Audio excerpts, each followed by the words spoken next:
सोचिए, रात के अंधेरे में अकेले बैठा इंसान अक्सर अपने भीतर सबसे गहरे सवाल पूछता है, मैं कौन हूं? मेरे जीवन का उद्देश्य क्या है? और इन सवालों में एक प्रश्न ऐसा है जो हर आत्मा को झकझोर देता है, प्रेम क्या है? माता पिता इसे सुनते ही कहते हैं, प्यार बच्चों का खेल है, मोह है, पागलपन है। समाज कहता है, यह सिर्फ शरीर का आकर्षण है। लेकिन धर्म ग्रंथ, संत और आर्षि कहते हैं, प्रेम ही ईश्वर है। माता पिता अपने बच्चों को पालते हैं, शिक्षा देते हैं, उनके लिए अपना जीवन समर्पित कर देते हैं। यह सब प्रेम का ही रूप है। लेकिन जैसे ही बच्चा बड़ा होकर कहता है, मुझे किसी से प्रेम है, माता पिता का दिल कांप जाता है। क्यों? क्योंकि उन्हें लगता है कि उनका बच्चा गलत रास्ते पर जा रहा है। उन्हें लगता है कि वह केवल आकर्षण, वासना या स्वार्थ में फंस रहा है। और सच्चाई यह भी है कि अक्सर लोग प्रेम के नाम पर मोह और वासना में पड़ जाते हैं। लेकिन यही गलती होती है, प्रेम और मोह को एक मान लेना। गीता में भगवान कृष्ण ने स्पष्ट कहा है, काम, क्रोध, लोभ, मोह ये सब नरक के द्वार हैं। लेकिन प्रेम तो आत्मा का प्रकाश है। मोह कहता है, तुम मेरे हो। प्रेम कहता है, तुम जहां भी रहो सुखी रहो। मोह कहता है, अगर तुम मुझे छोड़ दोगे तो मैं टूट जाऊंगा। प्रेम कहता है, अगर तुम्हें किसी और में सुख मिले तो मैं तुम्हारे लिए आशीर्वाद दूंगा। मोह हमेशा पाने में है, प्रेम हमेशा देने में है। समाज में प्रेम क्यों टूटता है?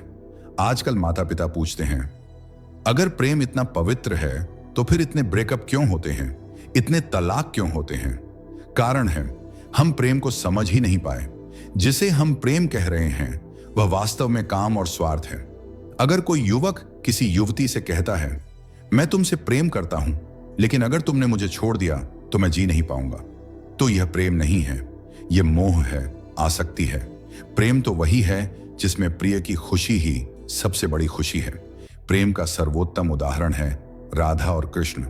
उनका प्रेम किसी सामाजिक बंधन पर आधारित नहीं था, न शादी, न वचन, न नियम। फिर भी वह प्रेम अनंत काल से आज तक हर भक्त के हृदय में जीवित है। क्यों? क्योंकि वह प्रेम कामना रहित था।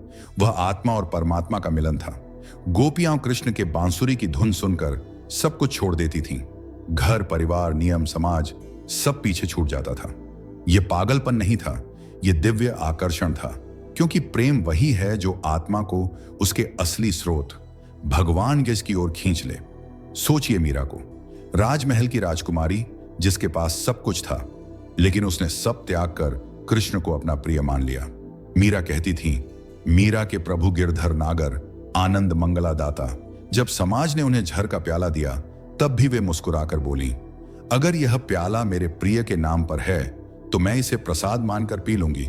क्या यह साधारण प्रेम था? नहीं, यह दिव्य प्रेम था जिसमें जीवन का हर क्षण प्रिय के नाम समर्पित हो गया। कबीरदास जी ने लिखा, पोथी पढ़ पढ़ जग मुआ, पंडित भैया न कोय। ढाई आखिर प्रेम का, पढ़े सो पंडित होए। यानी हजारों किताबें पढ़ने से ज्ञान नहीं आता। अगर सच्चा ज्ञान चाहिए तो केवल प्रेम को समझो, क्योंकि प्रेम ही ईश्वर तक पहुंचने का मार्ग है। अब सोचिए माता पिता, अगर आपका बच्चा किसी से प्रेम करता है और वह प्रेम स्वार्थ रहित है, तो क्या आप उसे रोकेंगे? क्या आप उसके सुख को छीन लेंगे? अगर हां, तो यह प्रेम नहीं, आपका मोह है। सच्चा माता पिता वही है जो अपने बच्चे की आत्मा को समझे, जो कहे, अगर तुझे इसमें सुख है तो यह मेरा भी सुख है। प्रेम कामना रहित होता है। प्रेम प्रतिक्षण वर्धमान होता है, हर पल बढ़ता है। प्रेम में कभी पूर्णता नहीं आती, क्योंकि यह अनंत है। प्रेम दूसरे के सुख को सर्वोपरि मानता है। प्रेम में अधिकार नहीं, त्याग होता है। भगवान शंकर ने पार्वती जी से कहा था, समाज गिरजा में रहे अवसर पाई, वचन एक कहा, हरि व्यापक सर्वत्र समाना। प्रेम से प्रकट हुई मैं जाना। यानी भगवान सर्वत्र हैं, लेकिन वे केवल प्रेम से प्रकट होते हैं। अगर हम अपने प्रिय में भगवान का भाव देखें तो वही सच्चा प्रेम है। फिर चाहे वह प्रिय पत्नी हो, पति हो, बच्चा हो, माता हो, पिता हो, अगर हम उसमें भगवान को देखें तो वही प्रेम दिव्य है। माता पिता को यह समझना होगा कि प्रेम कोई अपराध नहीं है। अगर बच्चा किसी से प्रेम करता है तो यह उसकी आत्मा का विकास है। आपका कर्तव्य है कि आप उसे सही मार्गदर्शन दें। उसका प्रेम पवित्र है या स्वार्थपूर्ण? उसमें त्याग है या केवल आकर्षण? अगर उसमें त्याग है, करुणा है, समर्पण है, तो उसे रोकना आपके प्रेम के विपरीत है। प्रेम ही सत्य है, प्रेम ही ईश्वर है, प्रेम ही आत्मा की सबसे गहरी पुकार है। अगर माता पिता इसे समझ लें तो घर घर में कलह की जगह शांति होगी, समाज में नफरत की जगह करुणा होगी और हर दिल में वही दिव्य प्रेम प्रकट होगा जो राधा कृष्ण, मीरा कृष्ण और भक्तों के हृदय में था। माता पिता अक्सर यह पूछते हैं, अगर प्रेम इतना ही पवित्र है तो लोग इसे छुपाते क्यों हैं? क्यों प्रेम विवाह पर समाज विरोध करता है? यह सवाल बहुत बड़ा है, लेकिन इसका उत्तर भी उतना ही सरल है। समाज प्रेम से नहीं डरता, समाज परिवर्तन से डरता है। हमारे देश की परंपराएं हजारों साल पुरानी हैं। हर युग में विवाह के अलग नियम रहे। कभी स्वयंवर होते थे जहां कन्या स्वयं अपना वर चुनती थी। कभी गंधर्व विवाह मान्य था जहां दो लोग आपसी सहमति से मिलकर जीवन शुरू करते थे। कभी समाज ने जाति और कुल का बंधन जोड़ा। यानी प्रेम तो हमेशा रहा, लेकिन उसकी परिभाषा और उसकी स्वीकार्यता बदलती रही। तो आज अगर कोई युवा प्रेम करता है तो वह परंपरा तोड़ नहीं रहा, वह तो वही कर रहा है जो हमारे ग्रंथों में पहले से लिखा हुआ है। ऋग्वेद में एक अद्भुत मंत्र है, समानी प्रपा समाना हृदयाणी व। अर्थ, तुम्हारे हृदय एक समान हो, तुम्हारे विचार एक समान हो। सोचिए, वेद में भी पति पत्नी के हृदय की एकता की कामना की गई है। अगर हृदय की एकता ही प्रेम नहीं है तो और क्या है? कबीर कहते हैं, प्रेम गली अति सांकरी तामे दो न समाही। यानी प्रेम की गली इतनी संकरी है कि उसमें दो अहंकार नहीं समा सकते। अगर प्रेम है तो उसमें अहंकार नहीं रहेगा, अगर अहंकार है तो वह प्रेम नहीं रहेगा। आज समाज और माता पिता का सबसे बड़ा डर क्या है? कि बच्चे हमारी इज्जत को ठेस पहुंचाएंगे। लेकिन यहां अहंकार काम कर रहा है। अगर सच में बच्चों से प्रेम है तो उनकी खुशी आपकी इज्जत से बड़ी होनी चाहिए। मीरा का विवाह हुआ था, लेकिन उनका हृदय कृष्ण में ही लीन रहा। परिवार ने मीरा को रोका, ताना दिया, यहां तक कि झड़ तक दिया। लेकिन मीरा ने कहा, मीरा तो गिरधर के संग लगेगी। आज दुनिया मीरा को वेश्या नहीं कहती, बल्कि उन्हें भक्त कहती है, क्योंकि उनका प्रेम सच्चा था, निष्काम था। तो फिर सवाल उठता है, अगर एक स्त्री का कृष्ण से प्रेम पूजनीय है, तो आज एक युवक युवती का पवित्र प्रेम क्यों अपराध माना जाए? समाज का डर यह है कि अगर प्रेम विवाह होने लगे तो जाति धर्म की सीमाएं टूट जाएंगी। लेकिन यही तो गीता सिखाती है, विद्या विनय संपन्ने ब्राह्मणे गवि हस्तिनी शून्यचैव श्वपाके च पंडिता समदर्शिन। अर्थ, ज्ञानी हर किसी में समान भाव देखता है, चाहे ब्राह्मण हो, गाय हो, हाथी हो, कुत्ता हो या चांडाल। अगर ज्ञानी हर किसी में ईश्वर का अंश देखता है तो फिर प्रेम में जाति धर्म की दीवार क्यों? प्रिय माता पिता, सोचिए, आपका बच्चा अगर दुखी होकर रोता है तो आपका हृदय पिघल जाता है। फिर अगर वही बच्चा आपको बताता है कि मुझे अपनी खुशी वहां मिल रही है, तो आप उसे रोकते क्यों हैं? क्या आपको उसकी खुशी चाहिए या केवल अपनी परंपरा निभानी है? अगर आप उसका त्याग कर देते हैं तो वह भी टूट जाएगा, आप भी टूट जाएंगे। लेकिन अगर आप उसे आशीर्वाद दे दें तो वह जीवन भर आपके आरणी रहेंगे। सच्चा प्रेम हमें भगवान तक ले जाता है। भक्ति योग, ज्ञान योग, कर्म योग, सबका मूल आधार प्रेम है। तुलसीदास ने लिखा, भवानी शंकरो वंदे श्रद्धा विश्वास रूपिणो। शिव और पार्वती श्रद्धा और विश्वास के प्रतीक हैं। अगर श्रद्धा और विश्वास ही प्रेम का आधार है, तो क्या हमें अपने बच्चों के प्रेम में भी यही भाव नहीं अपनाना चाहिए? प्रेम केवल दो दिलों का मिलन नहीं है। प्रेम वह शक्ति है जो परंपराओं से भी बड़ी है, अहंकार से भी बड़ी है और समाज की सीमाओं से भी बड़ी है। अगर आप अपने बच्चों को सच में प्रेम करते हैं तो उनके प्रेम को स्वीकार करिए, क्योंकि प्रेम रोकने से नहीं, स्वीकार करने से पवित्र होता है। समाज अक्सर कहता है, अगर बच्चे अपनी मर्जी से प्रेम करने लगेंगे तो घर टूट जाएंगे, परंपराएं मिट जाएंगी। लेकिन क्या कभी आपने सोचा कि घर टूटते क्यों हैं? घर तब नहीं टूटते जब प्रेम होता है। घर तब टूटते हैं जब प्रेम की जगह अहंकार, दबाव और मजबूरी आ जाती है। जिस रिश्ते में प्रेम है वह रिश्ते समाज को जोड़ते हैं। जिस रिश्ते में केवल जिम्मेदारी है लेकिन प्रेम नहीं, वह धीरे धीरे खोखला हो जाता है। रामायण को आदर्श का ग्रंथ कहा जाता है। उसमें प्रेम की कितनी गहरी झलक है, जरा सोचिए। राम सीता, राम ने सीता को स्वेच्छा से स्वयंवर में जीता। यह कोई जबरदस्ती नहीं थी, बल्कि सीता की इच्छा और राम के गुणों का मिलन था। सीता ने राम के साथ 14 वर्ष का वनवास किया। क्यों? क्योंकि उनका प्रेम केवल राजमहल की सुख सुविधाओं पर आधारित नहीं था। भरत और राम का भाईचारा। भरत ने राजगद्दी नहीं चाही, उन्होंने राम के लिए खड़ाऊ रखकर शासन किया। यह भी प्रेम था, भाई का, त्याग का। हनुमान और राम। हनुमान ने राम से कहा, देह बिनु जानी नाथ, हों दास, जीव बिनु जानी शिव। मेरी देह है तो मैं आपका सेवक हूं, आत्मा है तो मैं आप ही हूं। सोचिए, इतना गहरा प्रेम जहां दास्य भाव भी भक्ति बन गया। अगर रामायण में प्रेम इतना विविध और पवित्र रूप में दिखता है, तो फिर आज एक युवक और युवती का प्रेम क्यों अस्वीकार्य हो? महाभारत केवल युद्ध की कहानी नहीं, वह रिश्तों की गहरी परख भी है। शकुंतला और दुष्यंत, उनका प्रेम विवाह गंधर्व परंपरा का था। जब समाज ने शकुंतला को अस्वीकार किया, तब भी उनके पुत्र भरत ने आगे चलकर भारतवर्ष को नाम दिया।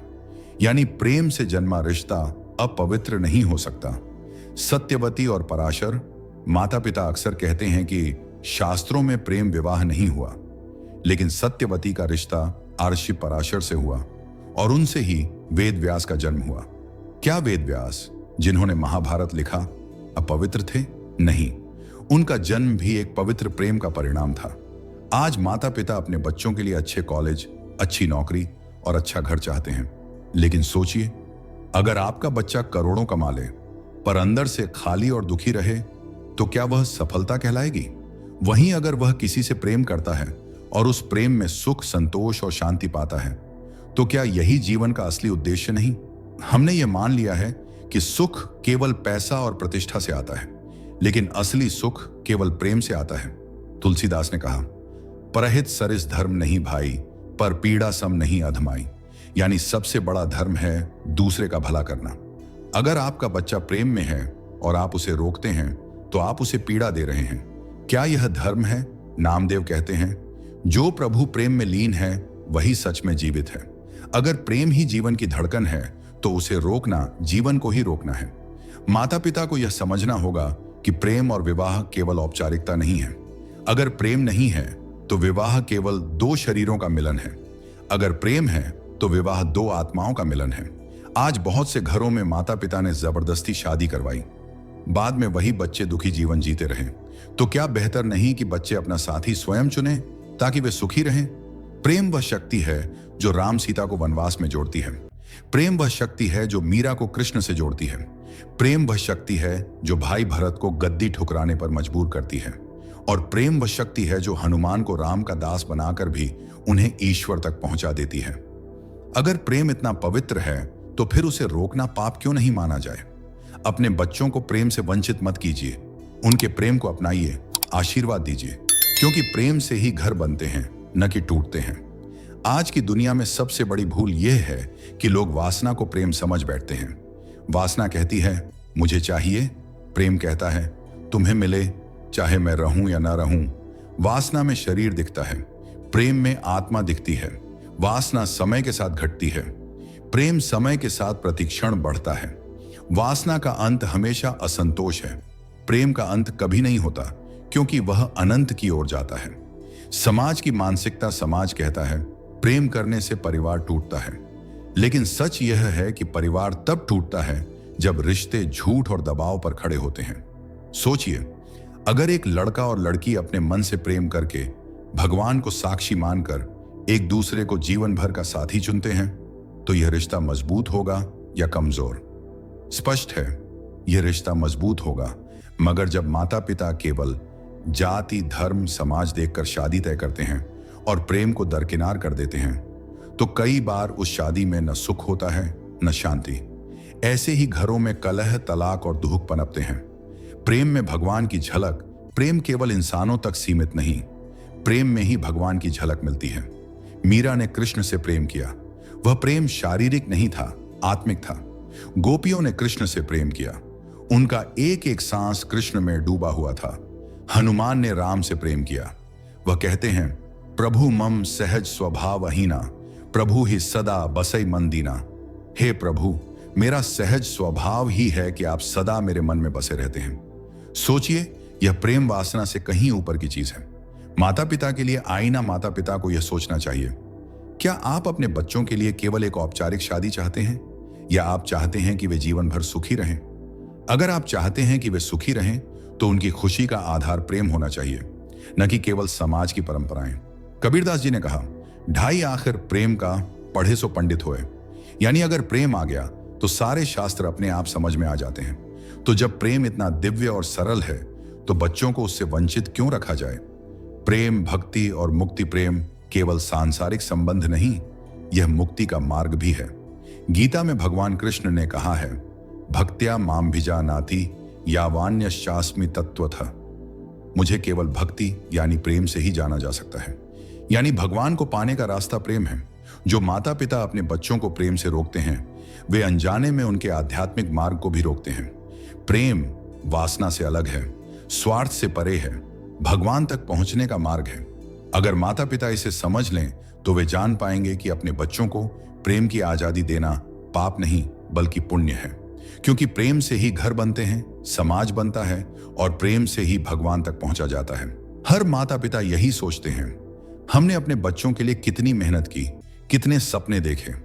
अगर ये अपनी मर्जी से प्रेम करेंगे तो समाज क्या कहेगा, रिश्तेदार क्या कहेंगे, हमारी इज्जत कहां जाएगी? लेकिन सोचिए, क्या बच्चों की जिंदगी रिश्तेदारों और पड़ोसियों के लिए है, या उनकी अपनी खुशी, उनका अपना सुख सबसे बड़ा है? अगर आपका बेटा या बेटी आपके पास आकर डरते हुए कहता है, पापा, मम्मी, मैं किसी से प्रेम करती हूं, तो उस क्षण आपकी प्रतिक्रिया ही तय करेगी कि उनका भविष्य रोशन होगा या अंधकारमय। प्रेम को रोकना क्या है? अगर आप अपने बच्चों को प्रेम से रोकते हैं, तो असल में आप उनसे कह रहे हैं, हमें तुम्हारे सुख से ज्यादा समाज की राय की परवाह है। क्या यही माता पिता का धर्म है? नहीं, माता पिता का सबसे पहला धर्म है अपने बच्चों की खुशी और भलाई। रामायण, महाभारत और संत साहित्य सब यही सिखाते हैं कि प्रेम ही सबसे बड़ा धर्म है। अगर प्रेम है तो घर स्वर्ग बनता है, अगर प्रेम नहीं है तो घर सोने का भी हो, वह नरक ही लगेगा। प्रेम इतना महान है कि वह इंसान को भगवान के द्वार तक पहुंचा देता है। मीरा को राजमहल नहीं चाहिए था, उन्हें बस कृष्ण चाहिए थे। गोपियां घर गृहस्थी छोड़कर दौड़ी, क्योंकि उनके लिए प्रेम ही भगवान था। हनुमान ने कहा था, राम काज करीबे को आतुर, मैं तो केवल राम के काम के लिए व्याकुल हूं। क्या यह सब मोह था? नहीं, यह था प्रेम, निष्काम, शुद्ध और अनंत। बच्चों का प्रेम क्यों डराता है? बच्चों का प्रेम माता पिता को इसलिए डराता है क्योंकि उन्होंने प्रेम को केवल वासना या फिल्मी ख्वाब मान लिया है। लेकिन अगर प्रेम को भगवान से जोड़कर देखा जाए, तो वही प्रेम दिव्य हो जाता है। अगर आपका बच्चा सचमुच प्रेम करता है, तो वह आपको धोखा नहीं देगा, वह किसी को दुख नहीं देगा। सच्चा प्रेम त्याग सिखाता है, अहंकार तोड़ता है, आत्मा को शुद्ध करता है। जरा अपने जीवन को याद कीजिए, क्या आपने कभी अपने बचपन में किसी को चाहा नहीं था? क्या आपके दिल ने कभी धड़कनें तेज नहीं की थी? क्या आपने कभी अपने प्रिय को खोने का डर महसूस नहीं किया था?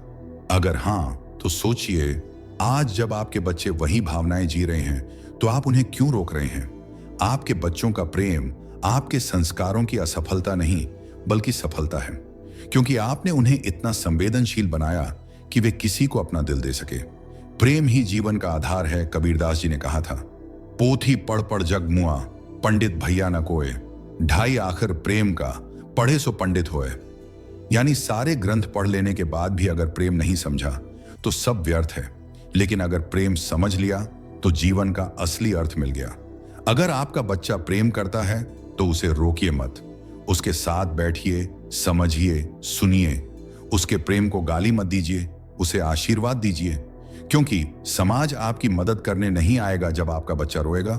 रिश्तेदार आपके घर की दीवारें नहीं संभालेंगे जब वहां कलह होगी। लेकिन अगर आपका बच्चा प्रेम से सुखी है, तो आपका घर सचमुच मंदिर बन जाएगा। प्रेम भगवान का दिया हुआ सबसे बड़ा उपहार है। उसे रोकना अंधकार है और अपनाना प्रकाश। प्रेम कोई अपराध नहीं, प्रेम कोई गलती नहीं, प्रेम कोई कमजोरी नहीं। प्रेम ही तो जीवन की सांस है। और अगर माता पिता इसे समझ लें, तो उनका घर, उनका परिवार और उनका जीवन सचमुच धन्य हो जाएगा। धन्यवाद। राधे राधे।